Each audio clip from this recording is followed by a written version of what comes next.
Özbekistan'da kendi vatanına gelmiş gibi hissediyorsunuz. Aynı Türkiye gibi yani. Aha, korna sesleri aynı Türkiye gibi.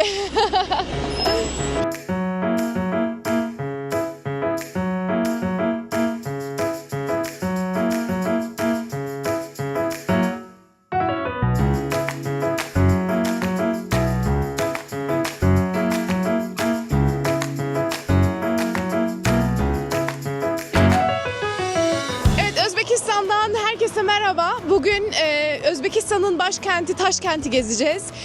Arkamda gördüğünüz gibi çok yakında, görmüyorsunuz galiba ama Çorsu pazar var, yani çarşı pazar.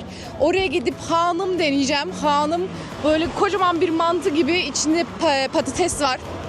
Kendileri kartuşka diyor Rusça.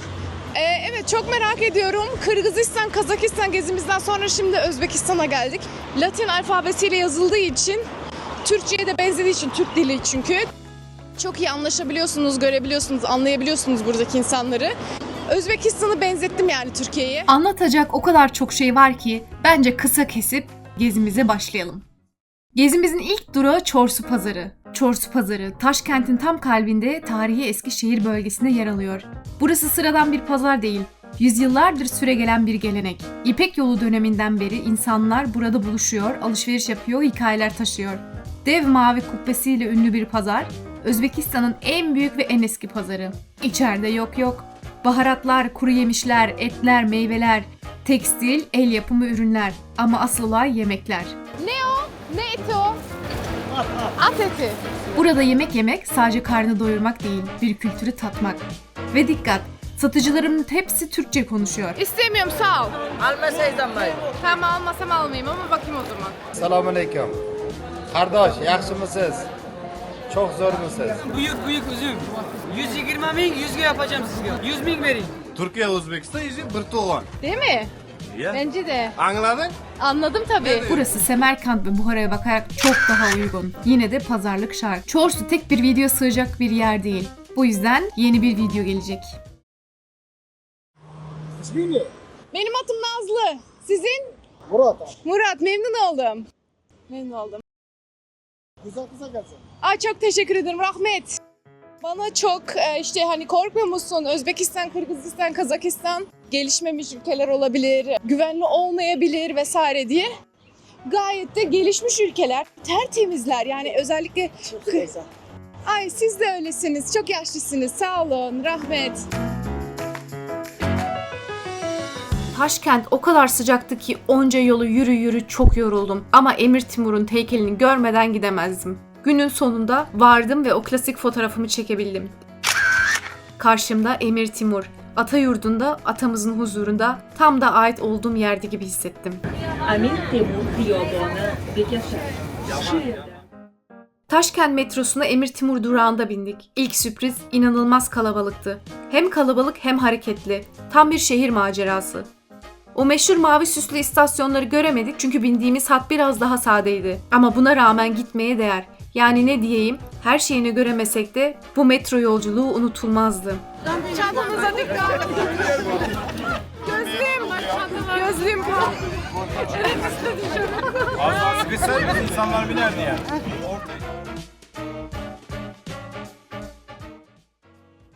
Geldim. Çünkü nerede şapkam burada. Herhalde böyle hiç görmediler ama ben gördüm. Bu arada böyle geziyorlar. Ben de böyle gezeceğim. Evet. Size bugün Taşkent'i göstereceğim. Umarım çok beğenirsiniz. Ben Özbekistan'ı hiç görmemiştim. Bundan önce sadece sınır kapısı Taşkent'e gelmiştik. O da benim için biraz ilginç bir deneyim olmuştu. Kapıda polis bana Beyazıt mı Timur mu diye sordu. Çünkü ben niye geldin Özbekistan'a dediği zaman Atayurdu demiştim. Atayurdu Özbekistan yaptı böyle. Beni geçirmiyordu bu arada. Yok okumuyor pasaportunu falan diye. Neyse ki geçebildim. Taşkent'in böyle olduğunu bilmiyordum. Kur'an-ı Kerim'in ilk el yazmasının Taşkent'te bulunduğunu biliyor muydunuz? Burası Hazreti İmam Külliyesi. Sadece mavi camileriyle değil, içinde oymaları, sütunları, kubbeleriyle de göz kamaştırıyor. Burada Hazreti Osman döneminden kalma Kur'an-ı Kerim'in ilk el yazması var. Kalın deri üzerine yazmışlar. Çekim yasak olduğu için size gösteremiyorum. Ama buraya gelip görmenizi tavsiye ederim. Gurbatda garip şodumon o'lmas emish. El anga shafiqu mehribon o'lmas emish.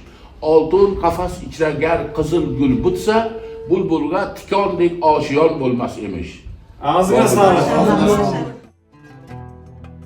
1966'da büyük bir deprem olmuş. Taşkent yıkılmış ama yine de ayağa kalkmış. Bu anıt hem kayıpları anıyor hem de dirilişi hatırlatıyor. Sen daima kalbimizdesin. Çevrede yemyeşil parklar var. Taşkent'i bu kadar yeşil beklemiyordum. Bu şehir yaşadıklarının içine gömmüş ama enerjisi hala canlı.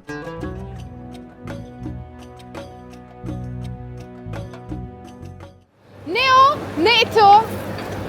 At eti. Türkiye, Türkiye. İstanbul, İzmir. Ankara. O Ankara, o Necati Şaşmaz, Polat Alan'da. Ah, Necati Şaşmaz, Kurtlar Vadisi. Kurtlar Vadisi. Bu ne kadar? Kaç som? Bir tane mesela böyle. 90 mıyız? 90 bin som. Ama sıcak değil mi, sıcağı böyle koymuşsunuz? Bu kurgen, bu kurgen. Kura, tamam. Kurgen. Herkes burada Polat Alemdar izliyor. Aman Polat Alemdar demişim. Neydi ismi? Kurtlar Vadisi. Kazakistan'da da hep sürekli gittiler geldiler. Yusuf Miroğlu ve Kuşçu'yu sordular. Kuşçu ölüyor mu? Deli Yüreği izliyorlarmış şimdi. Zaten otelde Astana TV açtığım zaman bir de Diriliş Ertuğrul vardı. Yani Türk dizilerini izliyorlar. En çok sorduğunuz soru Özbekistan'da ne yedin? Özbekistan'a geldiğiniz zaman pilavını denemeden gitmeyin. UNESCO'nun kültürel miras listesine yer alan plov sadece bir yemek değil, törenlerde, bayramlarda, misafir sofralarında yıllardır var olan bir gelenek. Beşkazan legenda. Burası Taşkent'in en meşhur geleneksel lokantalarından biri Beşkazan. İsmi dev kazanlarda pişen pilav yemeklerine gönderme yapıyor. Pilavın yoğun etli versiyonu bana göre olmasa da ekmeği, salatası ve sıcak ortamı her şeye değerdi. Buhara'daki daha hafif, daha dengeliydi sanki. Taşkent versiyonu ise oldukça yoğun ama doyurucu. Bir tabak yemek 3 veya 4 euro civarında. Burada yemek yemek sadece karın doyurmak değil, bir kültürle ve geçmişle tanışmak. Duvarlardaki kaftanlara bakın. O kadar güzel ki buraya gelin ve mutlaka görün. Ve çıkmadan önce küçük ama güzel bir ayrıntı. Kapı önünde el yıkama alanı var. Bu hem temizlik hem de misafirperverlik göstergesi. Mis kokuyor, mis. Evet, hava çok sıcak, serinliyorlar. Çorsu Pazar'da böyle turkuaz kubbeli yer. Çok güzel görünüyor bence. Bakalım içi nasıl. Biz bir bolsak yagona kalkımız, birleşsek vatanımız. Çok hoş.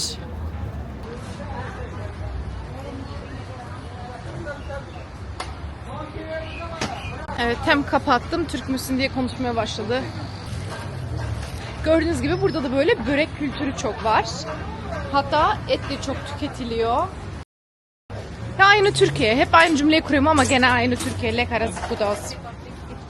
Welcome. Hello. Evet, fiyatlara bakalım. Kilosu herhalde 5.000. Sonra muz 18.000. 13.000 1 euro falan deyin yani. Etti 40 lira. Aa, bir de hepsi beyaz araba sürüyor diyorlardı. Gerçekten bakın. Taşkent'e gelmişken çarşıya gitmemek olmaz. Şehir merkezinde böreğimizi yedik, çayımızı içtik, Türkçemizi konuştuk. Esnafla beraber İbrahim Tatlıses dinledik. Maalesef telif hakkından paylaşamıyormuşum. Dinlemenizi isterdim. Burada fiyatlar çok uygun. Sadece yiyecek ve içecekler değil, sigara da çok uygun. Almanya'da neredeyse 10 katı daha fazla. Taksiye binmek de çok uygun. Benim en çok ilgimi çeken şey Yandex.Go uygulaması oldu. Bu uygulamada taksi ve otobüslerin nerede bulunduklarını takip edebiliyorsunuz. Taşkent'te yani yolunu kaybetmek bayağı bir zor. Bu uygulama Almanya'da bile yok. Varsa bana lütfen söyleyin. Taksi uygun ama deli gibi sürüyorlar burada arabayı. Çok deli gibi sürüyorlar arabayı. Trafik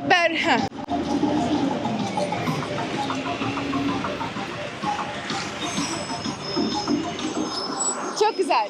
Ben sevdim Özbekistan'ı. Özbekistan'da kendi vatanına gelmiş gibi hissediyorsunuz. Aynı Türkiye gibi yani. Aha, korna sesleri aynı Türkiye gibi. 35 derece sıcaklıkta yürürken beni en çok etkileyen şey ne binalar ne de kalabalıktı. Şehrin düzeni, yeşilliği ve sadeliği oldu. Taşkent beklediğimden çok daha derli toplu ve bir o kadar da yaşanılası geldi. Bu sadece başlangıç. Yeni videolarda daha fazlası olacak. Özbekistan, Kırgızistan ve Kazakistan gezimi sizinle paylaşacağım. Beğendiyseniz abone olursanız çok sevinirim. Şimdi amcamızı dinleyelim. Taşkent'e gelin, Taşkent'e. Gelin Toshkentga gelin. Salom ayting Turk qardoshlarga.